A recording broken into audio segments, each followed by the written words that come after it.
আসসালামু আলাইকুম। আমি সৌরভ আহমেদ রাকিব, বর্তমানে অধ্যয়নরত আছি ঢাকা ইউনিভার্সিটিতে।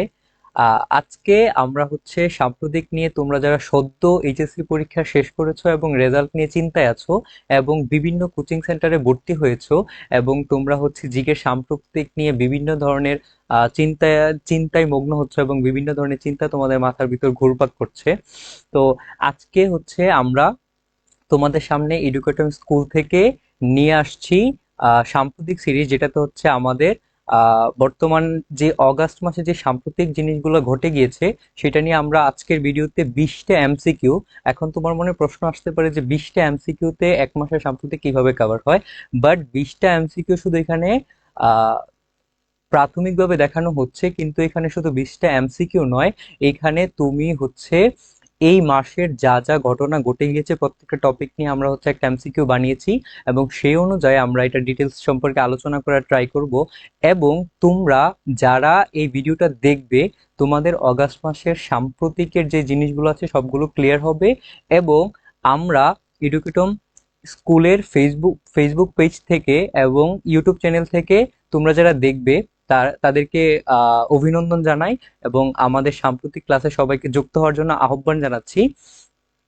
চলো আজকে আমরা সাম্প্রতিক ক্লাসটা শুরু করি এবং আমরা দেখব যে অগাস্ট মাসে 2025 কি কি ঘটে গিয়েছে, এবং এই 20টা এমসিকিউর মাধ্যমে আমরা প্রায় 100টারও বেশি প্রশ্ন কভার করবো। এবং তোমরা জেনে খুব খুশি হবে যে প্রত্যেক বছর ঢাকা ইউনিভার্সিটির বি ইউনিটে এডমিশন টেস্টে তোমরা জিকে 30টি প্রশ্ন থেকে সাম্প্রতিকে 10 থেকে 12টি প্রশ্ন আসে। তো সেখানে তোমরা আজকের ক্লাসটা যদি করো, তোমাদের শিওর শট বলে দেওয়া যায় যে তোমাদের এখানে 3 থেকে 4টা এমসিকিউ কমন পড়ে যেতেই পারে। সো আজকের এই ক্লাসটা তোমরা খুব মনোযোগ সহকারে দেখো।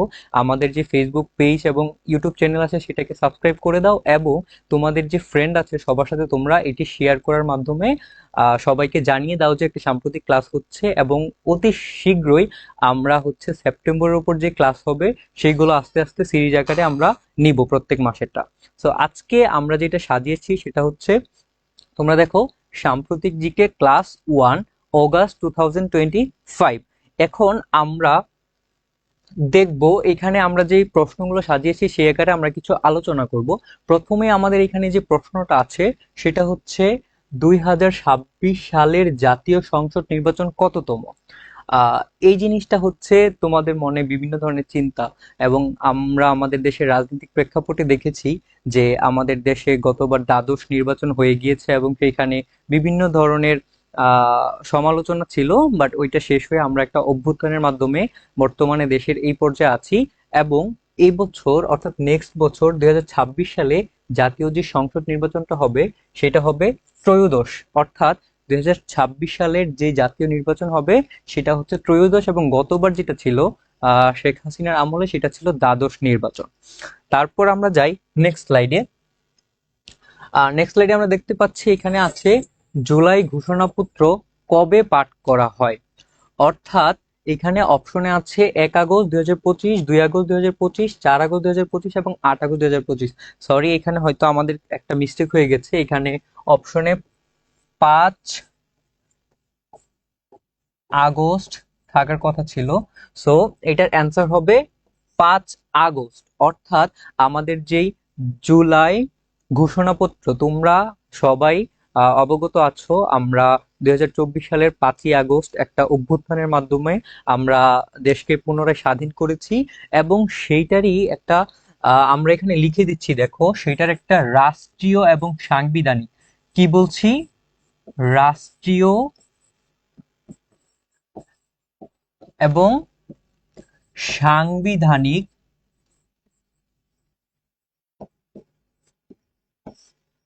সাংবিধানিক একটা স্বীকৃতি হবে।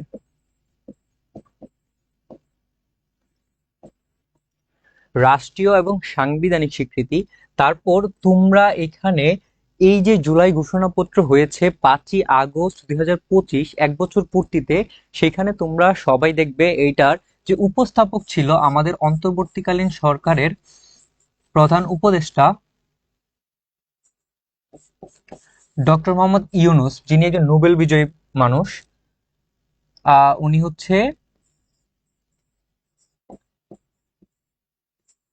ইউনূস, অর্থাৎ আমাদের যে উপস্থাপক ছিল উনি হচ্ছে ডক্টর মোহাম্মদ ইউনূস, আমাদের বর্তমান যে আহ উপদেষ্টা আছে। তারপর আমরা আরেকটু কিছু দেখব, সেটা হচ্ছে আমাদের যে এই যে জুলাই ঘোষণাপত্র হয়েছে, সেই জুলাই জুলাই ঘোষণাপত্রে আমাদের মোস্ট ইম্পর্টেন্ট যেটি 28টি অনুচ্ছেদ ছিল। অনুচ্ছেদ কয়টি ছিল ভাইয়া বলো সবাই? 28টি অনুচ্ছেদ ছিল। এবং এই 28টি অনুচ্ছেদে টোটাল শব্দ ছিল 1040টি।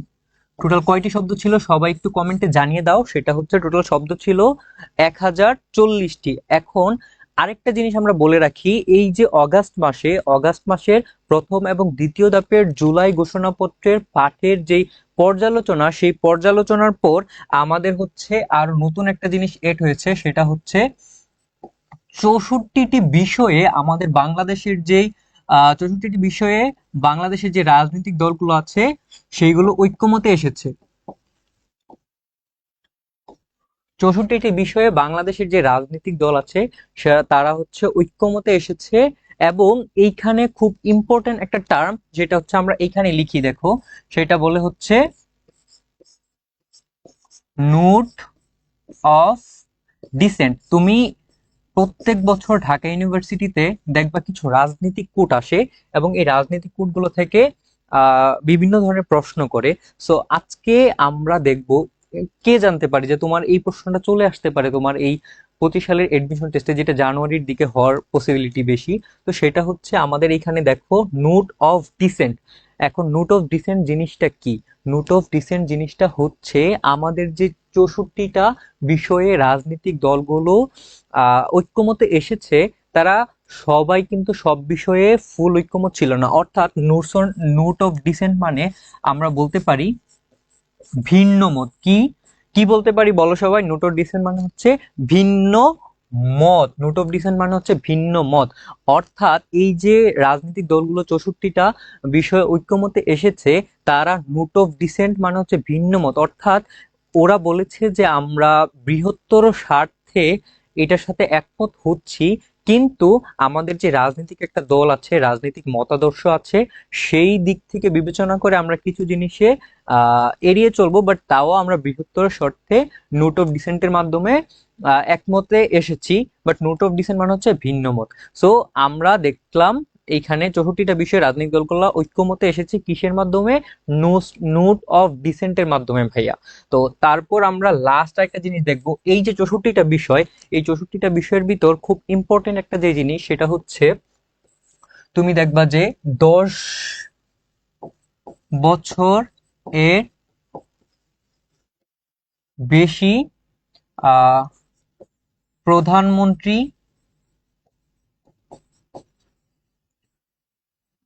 ক্ষমতায়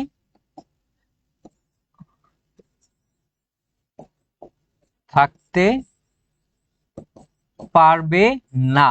অর্থাৎ আমরা এখানে কি বোঝাচ্ছি ভাইয়া বলতো?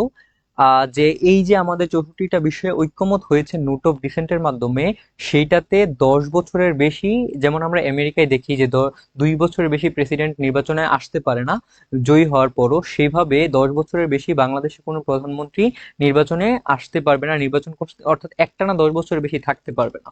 তো আমরা জিনিসটাকে আবার একটু সামারাইজ করি, সেটা হচ্ছে আমরা দেখছি জুলাই ঘোষণাপত্র কবে পাঠ করেন?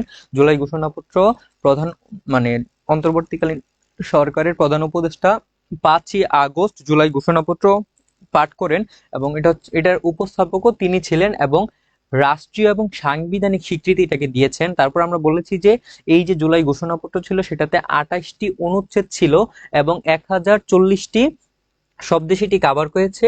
এবং সেইখানে আমরা আরেকটু বলেছি যে 64টি বিষয় ঐক্যমত হয়েছে এবং নোট অফ ডিসেন্টের মাধ্যমে তারা ভিন্ন মত পোষণ করেছে। সো এতটুকু আমরা এই প্রশ্নে দেখলাম। আমরা এখন নেক্সট স্লাইডে যাই, চলো।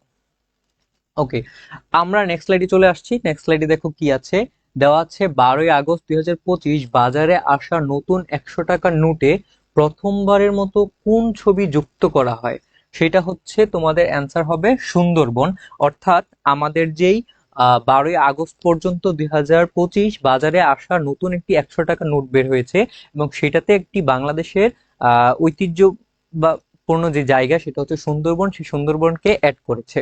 চলো আমরা হচ্ছে এখন নেক্সট স্লাইডে যাই। নেক্সট স্লাইডে গেলে আমরা দেখতে পারবো বর্তমানে বাংলাদেশের ভৌগোলিক নির্দেশক পণ্য কতটি? এই প্রশ্ন যদি আসে, এই প্রশ্নে হচ্ছে তোমরা প্রত্যেক বছর ঢাকা ইউনিভার্সিটিতে একটা জিনিস খুব কমন পাবা, যে এই যে আমাদের জিআই পণ্য, অর্থাৎ আমাদের যে ভৌগোলিক নির্দেশক পণ্য, সেটা থেকে একটা প্রশ্ন থাকে। আর সাম্প্রতিক তোমার দুই ভাবে প্রশ্নটা আসতে পারে। এক হচ্ছে, ধরো প্রথম যেটা হয়েছে, আমরা যদি বলি 2016 সালে আহ, প্রথম আহ, জামদানি শাড়িকে প্রথম জামদানি শাড়িকে হচ্ছে আমাদের জিআই পণ্য ভুক্ত করা হয়। প্রথম জামদানি শাড়িকে, তারপর ইলিশ মাছ আর বিভিন্ন জিনিস আসছে আস্তে আস্তে। এবং পরবর্তীতে আমরা দেখব, এটা নিয়ে খুব একটা মজার কাহিনী বলি। বাংলাদেশের এই জিআই পণ্যটা হচ্ছে একটা মানুষ আবেদন করে, এটা এক মাস পরে, প্রত্যেক মাস মাস পরে দেখবা তুমি চেঞ্জ হচ্ছে। সো এটাকে তোমার আপ টু ডেট থাকতে হবে। তুমি যদি আপ টু ডেট না থাকো, তখন তুমি হচ্ছে, অনেক সময় আমাদের আপ টু ডেট প্রশ্ন আছে কি, যে এই মাসে অথবা এই বছর নতুন অথবা সর্বশেষ জুলাই, সরি, জুলাই বলতেছি, সর্বশেষ ভৌগোলিক নির্দেশক পণ্য কোনটি ছিল, সেটা যদি আমরা আসি, এইবার দেখব সর্বশেষ আমাদের ভৌগোলিক পণ্য যদি আমরা বলি, সেটা হচ্ছে 60টি, সর্বশেষ জুলাই মাসের অগাস্ট অগাস্ট মাসে যেটা আসে, মানে আসছে নতুন আপডেট সেটা অনুযায়ী। এবং তারপর আমরা দেখব যে এখানে সর্বশেষ যেটার নাম, সেটা হচ্ছে, আহ, আমরা একটু মুছে নিই, সেটা হচ্ছে ফরিদপুরের পাট। ফরিদপুরের পাট কি বলতো ভাইয়া? ফরিদপুরের পাট, দুইটা ইয়া পড়ে গেছে, হোয়াটএভার, যাই হোক।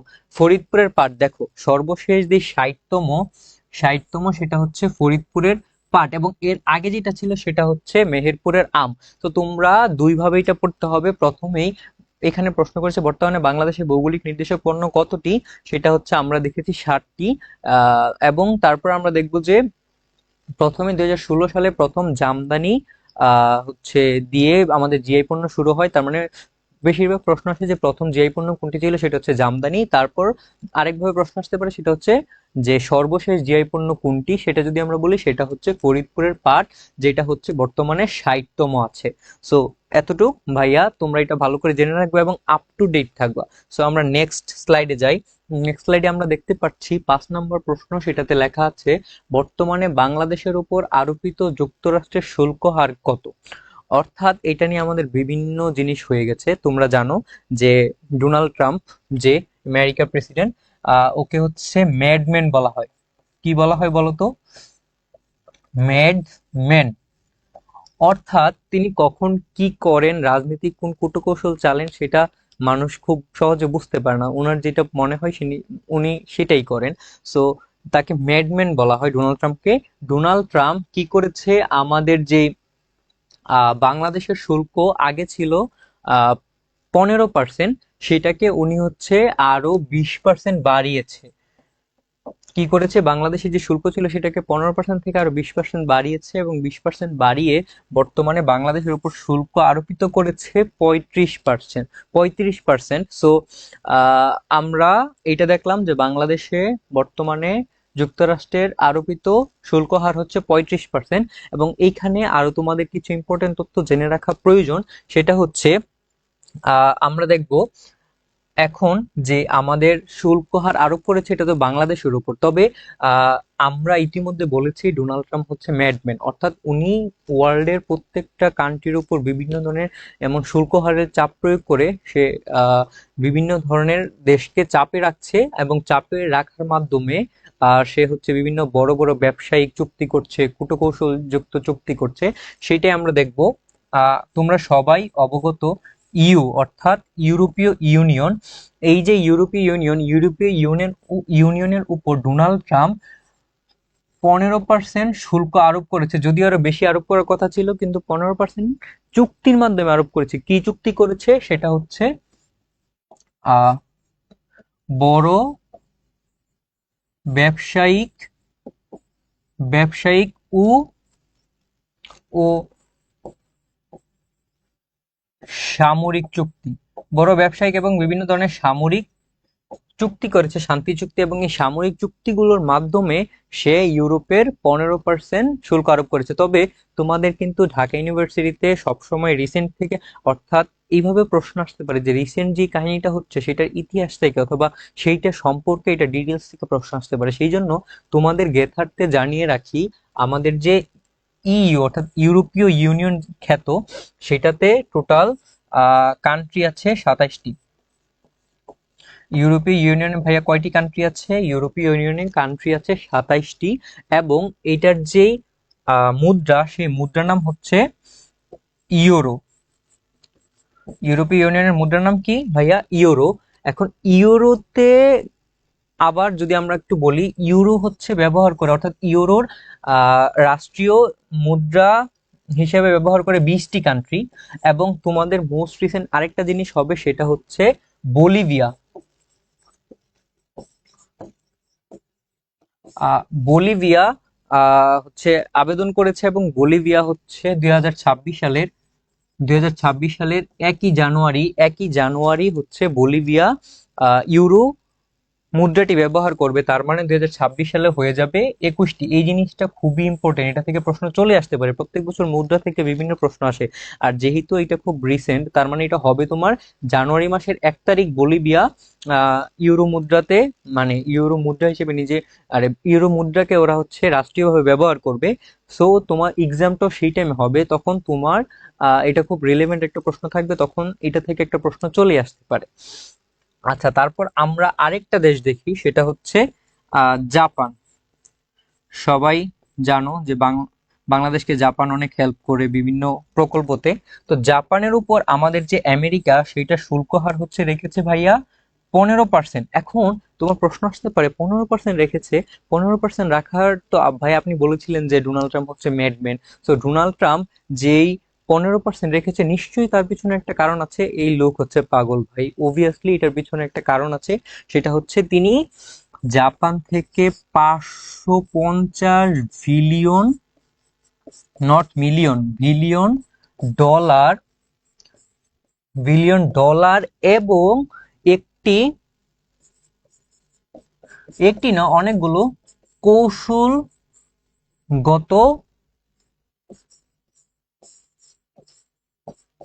চুক্তির মাধ্যমে এটি করেছেন। কৌশলগত চুক্তির মাধ্যমে, তার মানে কি করেছেন তিনি? হচ্ছে 550 বিলিয়ন ডলার, এবং কৌশলগত চুক্তির মাধ্যমে আমাদের এই যে জাপান, এই জাপানকে হচ্ছে তিনি 15% শুল্ক আরোপ করেছেন। তারপর আমাদের যেই ইউরোপীয় ইউনিয়নকে তিনি এইভাবে করেছেন। এখানে আরেকটা ইউরোপীয় ইউনিয়ন আরেকটা ইম্পর্টেন্ট জিনিস তোমাদের জেনে রাখা প্রয়োজন। এটা এই যে 20টা মুদ্রা যে হচ্ছে ইউরো ব্যবহার করে, তারা হচ্ছে কত সাল থেকে? 1991 সাল থেকে তারা হচ্ছে প্রথম ইউরো মুদ্রা কয়েকটি দেশ একসাথে হয়ে, অর্থাৎ 14টি দেশ একসাথে হয়ে পালন করা শুরু করে। ও সরি, 1999 সালে, বাই মিস্টেক, 1999 সালে তারা হচ্ছে ব্যবহার করা শুরু করে, এবং আস্তে আস্তে এখন 20টি কান্ট্রিতে আছে। তারপর হচ্ছে তোমার যাবে 21টি কান্ট্রি। 2026 সালের 1লাই জানুয়ারি বলিভিয়া আসবে নতুন। তারপর আমরা আরেকটি জিনিস জানবো, সেটা হচ্ছে, আমরা একটা এক্সট্রা পেজ নিয়ে নিই। সেটা হচ্ছে, দেখো আরেকটি জিনিস, সেটা সেটা আমরা এখানে এখন জানবো যে এই যে আমরা শুল্ক নিয়ে কথা বলতেছি, এই শুল্ক হারে আমি আগেই বলেছিলাম যে ডোনাল্ড ট্রাম্প হচ্ছে ম্যাডম্যান, ওনাকে রাজনৈতিক ভাষায় ম্যাডম্যান বলা হয়। ভারতের উপর আরোপিত শুল্কর পরিমাণ হচ্ছে 25%, অর্থাৎ 25%, এবং তার উপর আগে ছিল আরো 25%। টোটাল তাইলে কত হচ্ছে ভাইয়া বলো তো? টোটাল 50%। তার মানে ভারতের উপর যুক্তরাষ্ট্র 50% শুল্ক আরোপ করেছে। এবং 50% যে শুল্ক আরোপ করেছে, আমরা দেখেছি যখন ডোনাল্ড ট্রাম্প প্রেসিডেন্ট হয়েছেন, তখন সবাই বলতেছিল যে ডোনাল্ড ট্রাম্প প্রেসিডেন্ট হয়েছেন, আমাদের যে নরেন্দ্র মোদী, তিনি হচ্ছে প্রায়শই ডোনাল্ড ট্রাম্পকে হচ্ছে মাই ফ্রেন্ড বলে দাবি করেন। কিন্তু ডোনাল্ড ট্রাম্প, আমরা দেখেছি সবকিছুর উপেক্ষা করে তার দেশের স্বার্থে তিনি এই যে ভারতের উপর 25% শুল্ক আরোপ করেছেন এবং আগে থেকে আরো 25% ছিল। দ্যাটস মিন টোটাল 50% হচ্ছে শুল্ক আরোপ করেছেন। এবং এইটা এখন প্রশ্ন আসতে পারে যে এটা আরোপ করার কারণটা কি।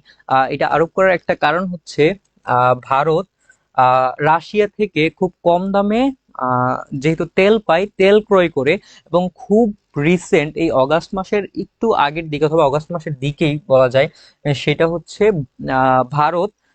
ভারতের নয়াদিল্লি হচ্ছে রাশিয়ার মস্কো থেকে, কোথায় থেকে, আহ, রাশিয়ার মস্কো থেকে রাশিয়ার মস্কো থেকে নয়াদিল্লিতে তেল ইম্পোর্ট করেন। এবং ডোনাল্ড ট্রাম্প যে এই যে শুল্ক করেছেন সেটার কারণ হিসেবে তিনি সেটি দেখিয়েছেন। আচ্ছা, তার মানে আমরা এখন শুল্ক হার নিয়ে অথবা শুল্ককে কার উপর কতটুকু আরোপ করেছেন, কেন আরোপ করেছেন, ভারতের উপর কেন আরোপ করেছেন, অর্থাৎ বিভিন্ন জিনিস দেখেছি এবং আমরা এটা বুঝতে পেরেছি যে ডোনাল্ড ট্রাম্প কে রাজনৈতিক পরিভাষায় যে মেডম্যান বলা হয়, সেই কারণে তিনি হচ্ছে বিভিন্ন টাইমে বিভিন্ন কিছু করেন এবং তিনি বিভিন্ন দেশের উপর শুল্ক আরোপ করে সে হচ্ছে সবাইকে বিভিন্ন ধরনের চাপে রাখে, রাজনৈতিক চাপে। তো আমাদের এই প্রশ্ন শেষ ভাইয়া, আমরা চলে যাই নেক্সট স্লাইডে। নেক্সট স্লাইডে হচ্ছে প্রশ্ন, বাংলাদেশ এশিয়াটিক সোসাইটির প্রথম নারী সভাপতি ও ডাকসুর বিপি কে ছিলেন? তোমরা ইতিমধ্যে জানো যে সেপ্টেম্বর 9 তারিখ ডাকসু নির্বাচন হয়ে গিয়েছে এবং ডাকসুতে বিভিন্ন ধরনের আলোচনা সমালোচনা আছে। সেটা আমরা নেক্সট ক্লাসে তোমাদের সাথে আহ বে- বলবো ডিটেলসে। ডাকসু নিয়ে হচ্ছে আমাদের যে রিসেন্ট জিকে আছে সেটাতে কথা বলবো। আজকে আমাদের যে বাংলাদেশের এশিয়াটিক সোসাইটির প্রথম নারী সভাপতি ও ডাকসুর একমাত্র ভিপি, নারী ভিপি যে ছিলেন তার নাম হচ্ছে আমরা জানি মাহফুজা খানম। সো একটা প্রশ্ন পড়ার পরে তোমাকে সবসময় মনে রাখতে হবে যে আমাদের একটা প্রশ্ন থেকে শুধু একটা প্রশ্ন, আমি ফার্স্টে বলেছি আমাদের এখানে আহ আমরা শুধু 20টা প্রশ্ন নিয়ে আলোচনা করব না, এখানে ওভার 100 প্রশ্ন নিয়ে আমরা আলোচনা করব। এবং টপিক নিয়েছি আমরা 20টা, এগুলো থেকে বিভিন্ন ধরনের আলোচনা করব অগাস্ট মাসে যে কাহিনীগুলো ঘটেছে। তো এখন আমরা দেখি এখানে মাহফুজা খানম যিনি আছেন, তিনি জন্মগ্রহণ করেছেন 1946 সালে। কোথায় জন্মগ্রহণ করেছেন? তিনি বাংলাদেশে নয়, তিনি কলকাতায় জন্মগ্রহণ করেছেন, পরে বাংলাদেশের নাগরিকত্ব পান। তিনি কলকাতায় জন্মগ্রহণ করেন এবং কলকাতায় জন্মগ্রহণ করার পর তিনি ঢাকা ইউনিভার্সিটিতে পদার্থবিজ্ঞানে পড়াশোনা করেছেন এবং পদার্থবিজ্ঞানে পড়াশোনা শেষ করে উম, তিনি এশিয়াটিক সোসাইটি থেকে শুরু করে বাংলাদেশের যে রাজনীতিক, তারপরে বিভিন্ন ধরনের গুরুত্বপূর্ণ কাজে তিনি যুক্ত ছিলেন। এর ভিতর আমরা বলতে পারি যে উদীচী উদীচী মেবি বানানটা ভুল হয়েছে, সরি। উদীচী যে ইয়াটা আছে, শিল্প গোষ্ঠী, তোমরা সবাই অবগত আছো উদীচী শিল্প গোষ্ঠীর সাথে। উদীচী শিল্পগোষ্ঠী মূলত কাজ করা হচ্ছে রবীন্দ্রনাথের যে সঙ্গীত এবং গান টান এগুলো নিয়ে। এবং উদীচী শিল্প গোষ্ঠীর প্রধান উপদেষ্টা ছিল, অর্থাৎ উপদেষ্টা কে ছিল? উদীচী শিল্পগোষ্ঠীর উপদেষ্টা ছিল মাহফুজা খানম। অর্থাৎ উনি 1946 সালে জন্মগ্রহণ করেন কলকাতায়, পরবর্তীতে ঢাকা বিশ্ববিদ্যালয়ে তিনি ভর্তি হন মানে পদার্থবিজ্ঞান বিভাগে। তারপর তিনি হচ্ছে উদীচী শিল্পগোষ্ঠীর উপদেষ্টা ছিলেন, যেটা মেনলি কাজ করে রবীন্দ্রনাথের শিল্প চর্চা নিয়ে। তারপর আমরা দেখবো আরেকটা জিনিস, সেটা হচ্ছে উনি 1966 থেকে, এটা খুব ইম্পর্টেন্ট, যে 1966 থেকে 67 সালে অর্থাৎ শিক্ষাবর্ষে তিনি ঢাকা বিশ্ববিদ্যালয়ের ছাত্র ইউনিয়নের পক্ষ থেকে প্রতিদ্বন্দ্বিতা করে তিনি হচ্ছে ঢাকা ইউনিভার্সিটির ডাকসু, আমরা যেটাকে বলি সেটার বিপি হন। সেটার কি হন তিনি? ভিপি হন, ডাকসুর ভিপি হন। তার মানে আমরা আহ এই মাহফুজা খানমকে নিয়ে অনেক কিছু জেনেছি এবং আমরা ডাকসু নিয়ে পরবর্তী ক্লাসে আমরা কথা বলবো। আপাতত আমরা এতটুকু জেনে রাখি। আহ তো এখন আমরা চলে যাই নেক্সট স্লাইডে, চলো। নেক্সট স্লাইডে কি আছে? নেক্সট স্লাইডে আছে হচ্ছে হোয়াইট হাউসে আর্মেনিয়া ও আজারবাইজানের মধ্যে শান্তি চুক্তি স্বাক্ষরিত হয় কবে? হোয়াইট হাউসে আর্মেনিয়া ও আজারবাইজানের মধ্যে শান্তি চুক্তি স্বাক্ষরিত হয় 8 আগস্ট 2025। এটা স্বাক্ষরিত হয় হচ্ছে মূলত একটা জায়গা আছে, নারগা নারগানু নারগাবু কারাবাগ কারাবাগ নারগাবু কারাবাগ, এই এই জায়গাটা নিয়ে হচ্ছে আর্মেনিয়া ও আজারবাইজানের মধ্যে বিভিন্ন ধরনের সংঘাত লেগেছিল, সেইটা হচ্ছে আমেরিকায় অর্থাৎ ইউএস অর্থাৎ আমাদের যে ম্যাডম্যান ডোনাল্ড ট্রাম্পের সহায়তায় সেটাতে একটা শান্তি চুক্তি হয়েছে। কত তারিখে? 8ই আগস্ট 2025। সো আমরা এখন নেক্সট স্লাইডে চলে যাই। নেক্সট স্লাইডে কি আছে? খাদ্য নিরাপত্তাহীনতার শীর্ষ 5 দেশের মধ্যে বাংলাদেশের অবস্থান কত? আমরা বাঙালিরা তো হচ্ছে মানে অনেক ভালো, আমরা অনেক ইয়েসো। আমরা এখন দেখবো যে বাংলাদেশের যদি একটা দুঃখজনক ব্যাপার এটা, খাদ্য নিরাপত্তার শীর্ষে দেখবো যে বাংলাদেশের যে বিশ্বের যে বড় বড় রিপোর্ট গুলো হয় সেগুলোতে বিভিন্ন ক্ষেত্রে বাংলাদেশ মানে আগিয়ে ফার্স্টে। কোন দিক দিয়ে? দূষণের দিক দিয়ে, খাদ্য নিরাপত্তা অনিরাপত্তার দিক দিয়ে। সো আমরা এখন দেখব যে একটি ওয়ার্ল্ড ওয়ার্ল্ড ফুড ক্রাইসিস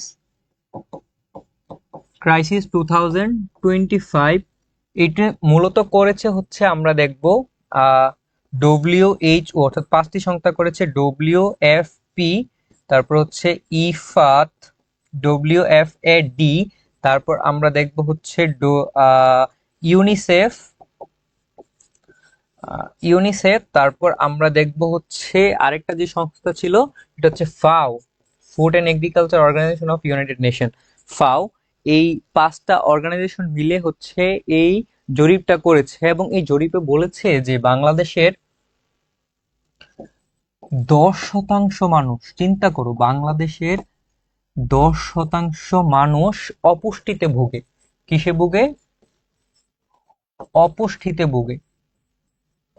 অপুষ্টিতে ভোগে। বাংলাদেশে কত শতাংশ মানুষ? বাংলাদেশে 10% মানুষ অপুষ্টিতে ভোগে। তার মানে দেখো বাংলাদেশের একটা কি অবস্থা, যে আমরা খাদ্য নিরাপত্তাটা যেটা হচ্ছে কি আমাদের মৌলিক অধিকার সেটা আমরা নিশ্চিত করতে পারছি না। ঠিক আছে। তো আমরা যেটা প্রশ্ন ছিল যে খাদ্য নিরাপত্তাহীনতার শীর্ষ 5 দেশের মধ্যে বাংলাদেশের অবস্থান কত, সেটা হবে বাংলাদেশের অবস্থান চতুর্থ। আসো তারপর আমরা নেক্সট স্লাইডে যাই। নেক্সট স্লাইড হচ্ছে বর্তমানে ফিফাতে বাংলাদেশের নারী দলের অবস্থান কত। আমরা বরাবরই দেখেছি আমাদের মোস্ট রিসেন্ট ক্রিকেট খেলা হয়ে গেছে, T20। তারপর হচ্ছে বাংলাদেশের পুরুষ দল থেকে নারী দলই ভালো করতেছে এখন। যাক, এগুলা নিয়ে আর কথা না বলি, আমরা হচ্ছে এই প্রশ্নতেই থাকি। বর্তমানে ফিফাতে বাংলাদেশের নারী দলের অবস্থান কত? বর্তমানে আমরা একটু আগের জিনিস জানি, সেটা হচ্ছে বাংলাদেশ যে সর্বোচ্চ নারী দল ছিল ফিফা র্যাঙ্কিং এ, সেটা ছিল 100-তে। বর্তমানে আরেক বর্তমানে বাংলাদেশের অবস্থান 104, এবং এর আগে ছিল বাংলাদেশ হচ্ছে 128। তার মানে বাংলাদেশ কত 24 ধাপ এগিয়ে আসছে। 24 ধাপ এগিয়ে এসে বর্তমানে বাংলাদেশের অবস্থান হচ্ছে 104তম। কোথায়? ফিফা র্যাঙ্কিং এ। এবং সর্বোচ্চ কত ছিল? 100, অর্থাৎ 100। তো আমরা নেক্সট স্লাইডে যাই। নেক্সট স্লাইডে কি আছে? কত তারিখে হিরোশিমা দিবস? এটাতে আমরা হচ্ছে খুব একটা ইন্টারেস্টিং কাহিনী পড়বো আজকে। সেটা হচ্ছে তোমরা সবাই হয়তো নাম শুনে থাকবে, সুতোমো ইয়ামাগুচি। ইয়ামা সুতোমো ইয়ামাগুচি, তাকে বলা হয় ওয়ার্ল্ডের লাকিয়েস্ট পার্সন, অথবা ওয়ার্ল্ডের সব থেকে লাকি পার্সন বলা হয় কাকে? সুতোমো ইয়ামাগুচি। এখন প্রশ্ন আসতে পারে যে ভাইয়া ওয়ার্ল্ডের লাকি পার্সন কিভাবে উনি? আমরা তো বিভিন্ন দুঃখ দুর্দশায় থাকি। সো চিন্তার কোনো কারণ নাই, সেটা হচ্ছে একটা স্টোরি আছে। স্টোরিটা হচ্ছে সত্যি ঘটনা, তোমরা আবার এটাকে গল্প মনে করো না। সুতোমো ইয়ামাগুচি যে তিনি হচ্ছে মূলত ছিলেন হিরোশিমাতে। হিরোশিমাতে যখন আহ পারমাণবিক বোমা হয়, তিনি মূলত কাজ করতেন মিৎসাবিশি নামে একটা গাড়ির কোম্পানি। সেই কোম্পানিতে উনি কাজ করে বাসায় ফেরার সময় উনি হিরোশিমাতে থেকে বাসায় যাচ্ছিলেন। হিরোশিমাতে যাওয়ার সময় তার এখানে একটি অনেক বড় ধরনের পারমাণবিক বিস্ফোরণ ঘটে, এবং লাকিলি উনি তখন আহত হয়েছেন, কিন্তু উনি তখন বেঁচে যান।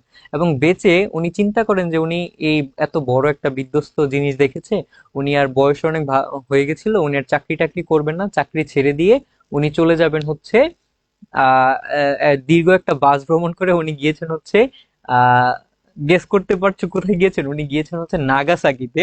সো এরই 3 দিন পর নাগাসাকিতে আবার হচ্ছে আরেকটি পারমাণবিক বিস্ফোরণ হয় এবং ওয়ার্ল্ডে এই সব থেকে মানে বড় দুইটা বিস্ফোরণ হয়েছে পারমাণবিক, সেখানে নাগাসাকিতে হয়েছে। এবং উনি নাগাসাকিতে যেদিন গিয়ে নেমেছেন তখন ওই বিস্ফোরণ সাথে সাথে বিস্ফোরণ হয়েছে এবং লাকিলি তিনি তখনও বেঁচে যান। লাকিলি তিনি তখনও বেঁচে যান, সেজন্য তাকে বলা হয় যে ওয়ার্ল্ডের দুইটা পারমাণবিক বিস্ফোরণ হয়েছে এবং সেইটাতে উনি আহত হয়েছেন, তাও তিনি মারা যাননি, এই সুতোমু ইয়ামাগুচি, এই জন্য তাকে হচ্ছে ওয়ার্ল্ডের সব থেকে লাকি পার্সন হিসেবে ধরা হয়। সো এটা গেল। তারপর আমরা আরেকটা জিনিস এখানে জেনে রাখতে পারি, 9 আগস্ট, এখানে অ্যান্সারটা হবে হচ্ছে 6 আগস্ট আমাদের হিরোশিমা দিবস এবং 9 আগস্ট হচ্ছে আমাদের নাগাসাকি দিবস। এই দুইটা জিনিস মনে রাখবা, যে 9 আগস্ট হচ্ছে নাগাসাকি দিবস আর 6 আগস্ট হচ্ছে হিরোশিমা দিবস। তো আমরা নেক্সট স্লাইডে চলে যাই। নেক্সট স্লাইড হচ্ছে কত তারিখে প্রধান উপদেষ্টা মালয়েশিয়া সফর করেন। তোমরা এখানে একটা জিনিস, আমরা তারিখটা বলি দিই, এখানে 11 আগস্ট 2025 হচ্ছে অ্যান্সার হবে। তবে এখানে মূলত তিনি 3 দিনে সফরে গিয়েছিলেন, 11 থেকে 13 আগস্ট। তো আমরা এখানে খুব আমাদের দেশে যখন সফরগুলো হয়, আর তাও আমাদের 5ই আগস্ট পরবর্তী যে সফরগুলো হয়েছে এগুলো খুবই ইম্পর্টেন্ট তোমাদের পরীক্ষার জন্য। তো এখানে তোমরা জেনে রাখাটা ভালো হবে, আমাদের যেই গত বছর 2024 8ই আগস্ট যে আমাদের সরকার, অন্তর্বর্তীকালীন সরকার গঠিত হয়েছিল, এর পরপরই আমাদের দেশে প্রথম মালয়েশিয়ার যে প্রেসিডেন্ট আসছিলেন তার নাম কি? নাম হচ্ছে আনোয়ার ইব্রাহিম। তার নাম কি ভাইয়া? তার নাম হচ্ছে আনোয়ার ইব্রাহিম। আনোয়ার ইব্রাহিম আমাদের যে অন্তর্বর্তীকালীন সরকার গঠিত হয়েছিল এর পরে সর্বপ্রথম সফরে আসছিলেন এবং ডক্টর মোহাম্মদ ইউনূস আমাদের 11 থেকে 13 আগস্ট তিনি হচ্ছে মালয়েশিয়া ভ্রমণ করেন, অর্থাৎ সফরে যান এবং সফরে গিয়ে তিনি কয়েকটি চুক্তি স্বাক্ষর করেন এবং এর ভিতর 5টি সমঝোতা চুক্তি ছিল। কি ছিল? 5টি সমঝোতা চুক্তি, এটা তোমাদের জেনে রাখা দরকার। তারপর আরেকটা জিনিস সেটা ছিল, তিনি হচ্ছে তিনটি বিষয়ে গুরুত্ব আরোপ করেন অথবা 3টি বিষয়ে স্বাক্ষর করেন। সেই 3টা বিষয় কি? এক নাম্বার হচ্ছে, সরি, এক নাম্বার হচ্ছে কি ভাইয়া বলো তো? শিক্ষা। 2 নাম্বার হচ্ছে প্রশিক্ষণ এবং 3 নাম্বার যে জিনিসটা দেখবো সেটা হচ্ছে আমাদের হালাল ইকোসিস্টেম। এখন প্রশ্ন আসতে পারে যে ভাইয়া হালাল ইকোসিস্টেম জিনিসটা কি?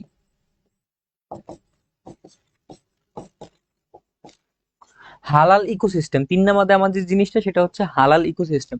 অর্থাৎ আমাদের যেই ডক্টর মোহাম্মদ ইউনূস উনি হচ্ছে আমাদের আহ মালয়েশিয়া সফরে গিয়ে আনোয়ার ইব্রাহিমের সাথে 5টি সমঝোতা চুক্তি, 3টি বিষয়ে তিনি আরো চুক্তি করেছেন। এটি হচ্ছে আলোচনা করেছেন শিক্ষা, প্রশিক্ষণ এবং হালাল ইকোসিস্টেম। কি কি আমরা দেখেছি? শিক্ষা, প্রশিক্ষণ, হালাল ইকোসিস্টেম। এখন আমরা শিক্ষা সম্পর্কে জানি, প্রশিক্ষণ সম্পর্কে জানি যে ভালো প্রশিক্ষণ দেওয়া লাগবে, কিন্তু থার্ড যেটা সেটা হচ্ছে হালাল ইকোসিস্টেম বলতে ইব্রাহিম আর আনোয়ার ইব্রাহিম তিনি চাচ্ছেন যে তার দেশে হালাল ট্যুরিজম, হালাল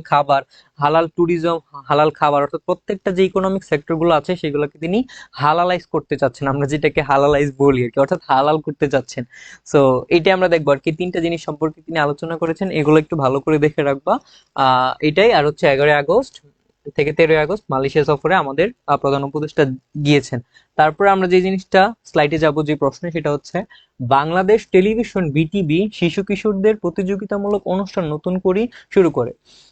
এই জিনিসটা হচ্ছে বাঙালির একটা কালচার বলা যায়, সংস্কৃতিটাতে জড়িয়ে আছে আমাদের যে নতুন করি, এবং দেখা যায় যে এটা থেকে অনেক বছর প্রশ্ন এসেছে এবং এরকম একটি সেম প্রশ্ন এটা একটা বিশ্ববিদ্যালয়ে এসেছিল। এটা হচ্ছে 1976 সালে। এটার তোমার ইতিহাসটা জানা প্রয়োজন কেন? এই প্রশ্নের ইতিহাস জানার প্রয়োজন কারণ হচ্ছে এই বছর বিটিভি আবার ঘোষণা দিয়েছে যে বাংলাদেশ আমাদের বিটিভিতে নতুন কুড়ি নামে যে অনুষ্ঠানটি ছিল সেখানে ডিবেট থেকে শুরু করে বিভিন্ন ধরনের জিনিস হতো, এই অনুষ্ঠানটা আবার হচ্ছে সম্প্রসারিত হবে, অর্থাৎ সম্প্রচারিত হবে। এবং আমরা এটা একটু ইতিহাস জানি, আমাদের আমরা একটু কালারটা চেঞ্জ করে নেই। আমাদের যেই যুদ্ধ হয়েছে, যুদ্ধের পর যুদ্ধের আগে 1966 সালে সর্বপ্রথম এটি পাকিস্তানের টিভিতে সম্প্রসারিত হয়, পাকিস্তান টিভিতে নতুন কুড়ি নামে এটি সম্প্রচারিত হয়। তার পরবর্তীতে বাংলাদেশ স্বাধীনতা লাভের পর 1973 সালে এটি নতুনভাবে আবার সেম নামে নতুন পরিনামে বাংলাদেশ বিটিভি এটিকে চালু করে, এবং সেই সাল থেকে চালু করে এটি 2006 সাল পর্যন্ত একটানা চলছিল। তারপর কি হয়েছে, তারপর যে জিনিসটা হয়েছে সেটা হচ্ছে 2006 সালে বিভিন্ন ধরনের ইস্যু দেখিয়ে এই অনুষ্ঠানটা বন্ধ করে দেওয়া হয়েছে, এবং তারপর বাঙালির মানুষ এটাতে অনেক আবেগ জড়িয়েছিল। সেজন্য বাঙালির মানুষ এটা নিয়ে বিভিন্ন সময় কথা বলেছেন এবং সেটাকে আবার ফিরিয়ে আনার চেষ্টা করেছেন। এবং তারই প্রেক্ষিতে 2020 সালে এটি আবার বিটিভিতে সম্প্রচারিত হওয়ার কথা ছিল, এবং কোভিড-19 এর কারণে সেটি হয়ে ওঠে নাই বিভিন্ন ধরনের ইস্যুজের কারণে। এবং আমরা দেখবো এই যে 2025 সালে এই যে অগাস্টে হচ্ছে ঘোষণা দিয়েছে বিটিভি যে নতুন করে আবার নতুন ভাবে তাদের সব কার্যক্রম অনুষ্ঠান সম্প্রচারিত করবে। তো এতটুক। আমরা এখন নেক্সট স্লাইডে যাই এবং নেক্সট স্লাইডে দেখি যে কি আছে নেক্সট প্রশ্নে। মিয়ানমারের সাধারণ নির্বাচন কবে অনুষ্ঠিত হবে বলে ঘোষণা করা হয়? সেখানে আমরা দেখব যে মিয়ানমারের সাধারণ নির্বাচন ঘোষণা করা হয় হচ্ছে 28 ডিসেম্বর 2026 সালে। এটা আমাদের একটা প্রতিবেশী দেশ, তো এটা সম্পর্কে কিছু ডিটেলস জেনে রাখবা। মিয়ানমারের যেই আমাদের নির্বাচন অনুষ্ঠিত হবে সেটা হচ্ছে 28 ডিসেম্বর হবে। ঠিক আছে, আমরা আর নেক্সট স্লাইডে যাই। সেটা হচ্ছে মালয়েশিয়ার কোন বিশ্ববিদ্যালয় থেকে অন্তর্বর্তী সরকারের প্রধান উপদেষ্টা মোহাম্মদ ইউনূসকে ডক্টরেট ডিগ্রি প্রদান করা হয়?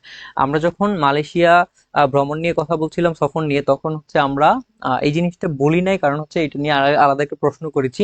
কারণ কি, এই প্রশ্নটা আসার সম্ভাবনা আছে, আমরা দেখি ঢাকা ইউনিভার্সিটিতে এরকম টাইপের বিভিন্ন ধরনের প্রশ্ন আসতে পারে। সো এই জিনিসটা তোমরা জেনে রাখবা যে এটা হবে, আনসার হবে ইউকেএম। মালয়েশিয়ার যে অন্তর্বর্তীকালীন সরকারের ডক্টর মোহাম্মদ ইউনূসের সফর ছিল, সেটাতে ইউকেএম অর্থাৎ মালয়েশিয়া ন্যাশনাল ইউনিভার্সিটি থেকে ডক্টর মোহাম্মদ ইউনূসকে একটি ডক্টরেট ডিগ্রি প্রদান করা হয়। এবং সেই ডক্টরেট ডিগ্রিটি কেন দেওয়া হয় সেটিও তোমাদের জানা প্রয়োজন। সেটা হচ্ছে সামাজিক, ডক্টর মোহাম্মদ ইউনূসের যে সামাজিক ব্যবসার যে ধারণা, তারপর হচ্ছে ক্ষুদ্র ঋণ ধারণা, সেগুলোর জন্য ডক্টর মোহাম্মদ ইউনূসকে মালয়েশিয়ার ন্যাশনাল ইউনিভার্সিটি থেকে একটি ডক্টরেট ডিগ্রি প্রদান করা হয়, এবং ডক্টরেট ডিগ্রি প্রদান করে ইউকেএম ইউনিভার্সিটি। সো এতটুকু গেল। নেক্সট স্লাইডে আমরা যাবো। নেক্সট স্লাইডে যে জিনিসটা আছে যে বাংলাদেশে নিযুক্ত ইইউ রাষ্ট্রদূত মাইকেল মিলার ইসিকে কত ইউরো দিবেন? অর্থাৎ বাংলাদেশের যে নিযুক্ত আমাদের ইইউ মানে হচ্ছে ইউরোপীয় ইউনিয়নের যে রাষ্ট্রদূত আছে, সেখানে কে আছে? Michael Miller. এবং মাইকেল মিলার আমাদের যে ইলেকশন কমিশন অর্থাৎ ইসি কে তিনি 40 লাখ ইউরো দিবেন বলে ঘোষণা দিয়েছেন এই অগাস্ট মাসে। এবং সেটা কেন দিবেন? আমাদের যে ইলেকশনটা সুষ্ঠুভাবে হয়, ইলেকশনের কাজ যাতে সব ঠিকঠাক ভাবে হয়, এবং আমাদের ইলেকশনের যে বিভিন্ন ধরনের একটা প্রক্রিয়া আছে, এই প্রক্রিয়াটা সুষ্ঠুভাবে সম্পূর্ণ হওয়ার জন্য ইইউ আমাদেরকে 40 লাখ ইউরো দিবে, অর্থাৎ বাংলাদেশ ইসি কে।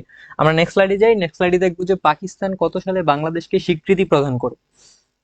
পাকিস্তান 1974 সালে বাংলাদেশকে স্বীকৃতি প্রদান করে। অনেকে এই প্রশ্ন ভুল অ্যান্সার দিতে পারে, এই জন্য প্রশ্নটা করা। সেটা হচ্ছে এখানে আরেকটা জিনিস, এই প্রশ্নটা মেইনলি করা হচ্ছে ইসহাক দার। আমাদের দেখবা এতদিন হচ্ছে আমাদের পাকিস্তানের সাথে যুদ্ধ হওয়ার পর থেকে পাকিস্তানের সাথে আমাদের সম্পর্কটা খুব ভালো ছিল না, এখনো যে আহামরি ভালো এরকম না, বাট এখন একটা ডেভেলপিং পর্যায়ে আছে। তো তোমরা দেখবা যে ইসহাক দার যে লুকটা, সেই লুক হচ্ছে বাংলাদেশে আসছিল অগাস্ট মাসে, এসে উনিও 5টি সমঝোতা স্মারক করেন। আমরা আগে দেখছি ডক্টর মোহাম্মদ ইউনূসও 5টি সমঝোতা স্মারক করেন, মানে চুক্তিতে স্বাক্ষর করেন। উনিও 5টি সমঝোতা স্মারকে স্বাক্ষর করেন, এবং বাংলাদেশের ডক্টর মোহাম্মদ ইউনূস থেকে শুরু করে বিভিন্ন ধরনের যারা আছে তাদের সাথে তিনি বিভিন্ন ধরনের বৈঠক করেন, এবং তিনি কি বলে হচ্ছে আমাদের পাকিস্তানের পররাষ্ট্রমন্ত্রী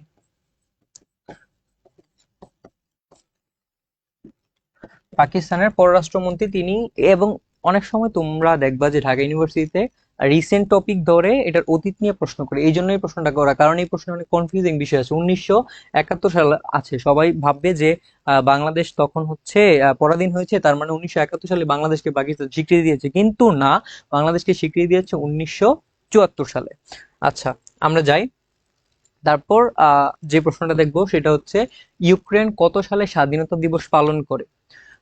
এটা হচ্ছে 24শে আগস্ট একানব্বই, ইউক্রেন স্বাধীনতা দিবস পালন করে 24শে আগস্ট 1991। এবং আমাদের এই প্রশ্নটা আসতে পারে যে 24শে আগস্ট যে ঘটে গেল এটা হচ্ছে ইউক্রেনের দিবস ছিল, এবং এখানে একটা ইম্পর্টেন্ট জিনিস হয়েছিল, সেটা হচ্ছে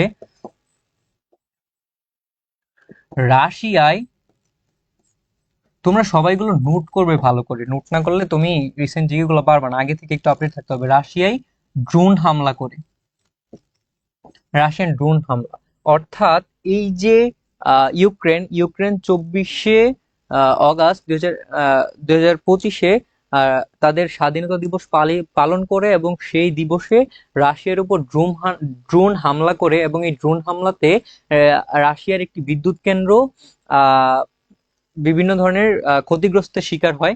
এবং সেই কারণে এই প্রশ্নটা করা যে অনেক সময় দেখা যায় যে অতীত থেকে প্রশ্ন করে। সো ইউক্রেন কত সালে স্বাধীনতা দিবস পালন করে? 24শে আগস্ট 1991 থেকে শুরু করে। তো আমরা এই জিনিসটা দেখলাম, এখন আমরা নেক্সট স্লাইডে যাই। সেটা কি দেখবো, সেটা হচ্ছে ঢাকা বিশ্ববিদ্যালয় ছাত্র সংসদ অর্থাৎ ডাকসু কত সালে প্রতিষ্ঠিত হয়। আমরা জানি ডাকসু 1923 সালে, ও আচ্ছা এখানে একটা ভুল চলে আসছে, সরি ফর দ্যাট, 1923 সালে প্রতিষ্ঠিত হয়। এবং আমরা আজকের ভিডিওতে ডাকসু নিয়ে হচ্ছে ডিটেলস আলোচনা করতে যাচ্ছি না, কেন, আমাদের যে সেপ্টেম্বর মাসের আবার নেক্সট ক্লাসটা আসবে, সেটা তো হচ্ছে তোমরা সবাই আমার সাথে কানেক্টেড থাকবা। নেক্সট ক্লাসে হচ্ছে মেইনলি ডাকসু নির্বাচন নিয়ে আমরা কথা বলবো, এবং আমরা দেখবো কে বিজয় হয়েছে, এগুলোর বিভিন্ন ডিটেলস আমরা জানার চেষ্টা করব। সো 1923 সালে হচ্ছে ঢাকা বিশ্ববিদ্যালয়ের মানে কেন্দ্রীয় ছাত্র সংসদ হয়, কি বলে, প্রতিষ্ঠিত হয়। প্রথমে এটার নাম ছিল ডিইউ, ডিইউ মানে সিইউ, ডিইউ এসইউ ছিল, ঢাকা ইউনিভার্সিটি স্টুডেন্ট ইউনিয়ন। পরবর্তীতে এটার নাম হয় ডাকসু 1953 সালে, Dhaka university central student union. So এইটা আর কি, এটা নিয়ে আমরা ডিটেলস আলোচনা করব সাম্প্রতিক বিভিন্ন বিষয় নিয়ে, আপাতত এটা জেনে রাখো।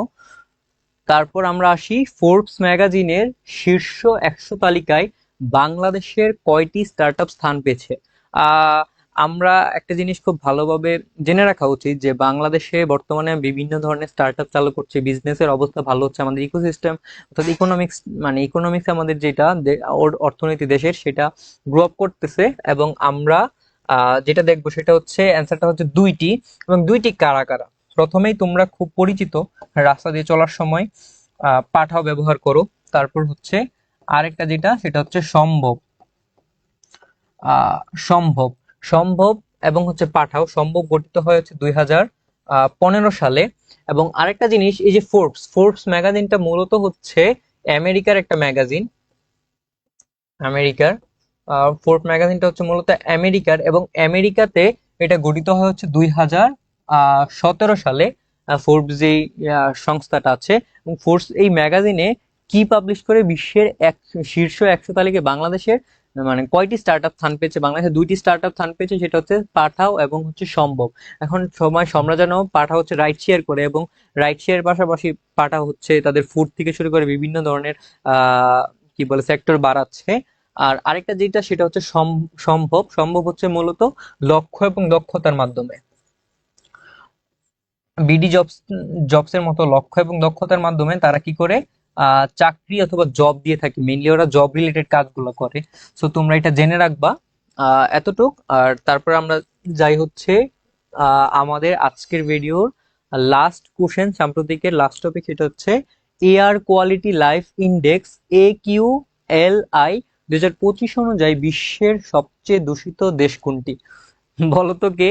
আমি ফার্স্ট ভিডিওতে বলেছিলাম যে বাঙালিরা হচ্ছে আমাদের ওয়ার্ল্ডের যেই আহ, বিভিন্ন ধরনের জরিপগুলা হয় অথবা বিভিন্ন ধরনের যেই ইন্ডেক্স গুলো হয়, সেগুলোতে বাঙালিদের খারাপ দিক থেকে বাঙালিরা ফার্স্টে, ভালো দিক থেকে না। সো অনেক দিক ভালো আছে, বাট বেশিরভাগই খারাপ দিক থেকে বাঙালিরা ফার্স্টে। সেটা হচ্ছে আমাদের এয়ার কোয়ালিটি লাইফ ইন্ডেক্সে বাংলাদেশের অবস্থান প্রথম। তার মানে বুঝো, তুমি যে শ্বাসটা নিচ্ছ, যেই বায়ুটা নিচ্ছ, এটা কি পরিমাণে খারাপ। আমাদের এয়ার কোয়ালিটি লাইফ ইন্ডেক্স যেটা হচ্ছে তোমার মূলত 100, মানে বিভিন্ন দেশ জরিপ করে দেখেছে, এবং ডব্লিউএইচ থেকে, আমাদের হু থেকে যে বায়ুর একটা স্ট্যান্ডার্ড মান আছে, সেইটাও বাংলাদেশ মানে ফিল আপ করতে পারে না, এবং বাংলাদেশ সব থেকে বাজে অবস্থায় আছে দূষিত।